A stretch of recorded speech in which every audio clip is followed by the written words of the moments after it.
अगर आप पाकिस्तान में एक वेलफेयर ऑर्गेनाइजेशन या एक नॉट फॉर प्रॉफिट ऑर्गेनाइजेशन जिसे हम एनपीओ या एनजीओ कहते हैं, अगर आप ऐसे किसी इदारे को रजिस्टर करना चाहते हैं तो उसको रजिस्टर करने के लिए आपके पास बहुत सारे पॉसिबल लॉज हैं और रजिस्ट्रेशन बॉडीज़ हैं जिसके पास आप इस इदारे को रजिस्टर कर सकते हैं।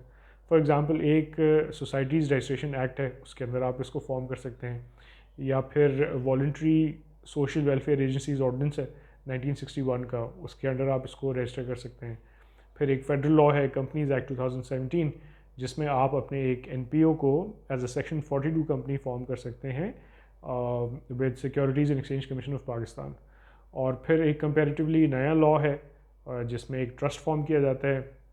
विच use to be an old law, एक पुराना लॉ हुआ करता था, लेकिन फिर काफ़ी एक जब फैटिफ में रेगुलेशंस आए, काफ़ी लॉज को इम्प्रूव किया गया,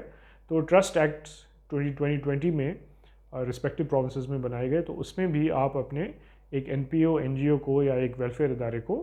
फॉर्म कर सकते हैं। अब इसमें ऐसा नहीं है कि फॉर एग्ज़ाम्पल किसी एक लॉ के अंडर आप अपने इदारे को फॉर्म करेंगे तो वो ज़्यादा बेहतर होगा या उसकी क्रेडिबिलिटी ज़्यादा होगी। हाँ, एक कंपनीज एक्ट क्योंकि एक फेडरल लॉ है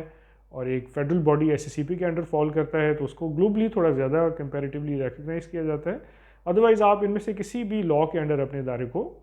फॉर्म कर सकते हैं।